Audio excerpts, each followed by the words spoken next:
In the United States, the land of freedom, every individual has the right to speak his or her mind freely. Our Constitution forbids government and the institutions it controls from violating people's free speech. This is a sacred American tradition. It's something all Americans can get behind. Just kidding. Millions of people, particularly on college campuses, now only support free speech that they agree with. But of course, the only speech that needs protecting is speech that those in authority disagree with and try to shut down.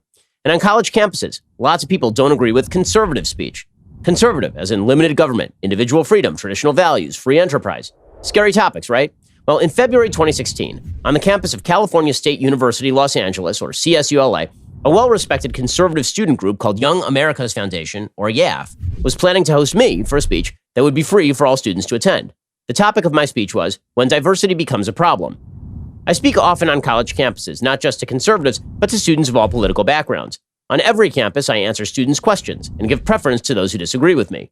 But on CSULA's campus, trouble was brewing long before I ever stepped foot on campus. Professors and a handful of students saw flyers for my upcoming appearance and were furious. How could an inclusive place like CSULA allow someone to speak whose views they find offensive?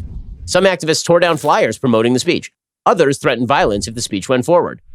One professor even went so far as challenging the student organizers to a fight. A few days before the speech, school administrators informed YAF that although the school has police, whose job includes providing security for speeches, YAF would have to pay an additional security fee because I have views they deem controversial. The university had overbroad guidelines that left it to the whim of officials to decide who had to pay the fee based on viewpoint, a practice the U.S. Supreme Court has repeatedly found to be unconstitutional. When YAF objected, school president William Covino wrote the group, explaining that he was canceling the speech, but would be open to allowing a future event that would be more inclusive and would feature speakers with differing viewpoints on diversity. In other words, on the campus of CSULA, which is a publicly funded university, school officials believed they could cancel students' free speech rights just because they didn't like their views. This not only deprives speakers of their constitutional rights, it deprives individuals on campus, regardless of their political views, of the chance to learn and hear new ideas. Nevertheless, we went forward with the speech as planned. When it became clear that YAF and I would not back down, far-left student protesters threatened disruption and violence. On February 25th, I came to CSULA to the excitement of many people who were looking forward to the speech. But before I started speaking, a mob of angry students, it really was a mob, and professors, barricaded the entrance to the auditorium.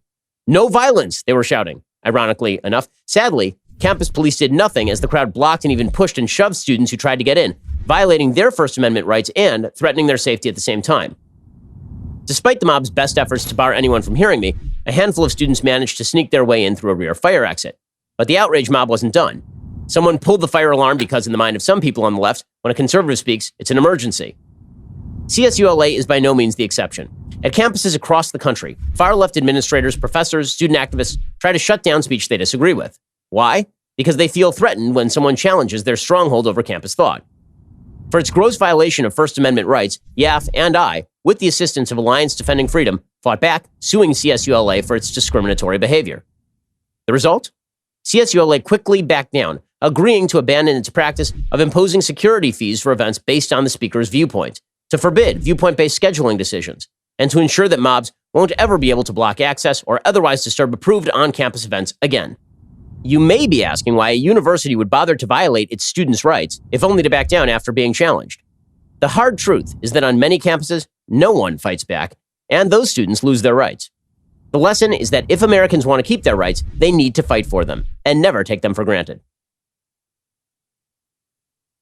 No hate speech! No hate speech! Okay, I'll tell them that. Yeah, that's right. Okay.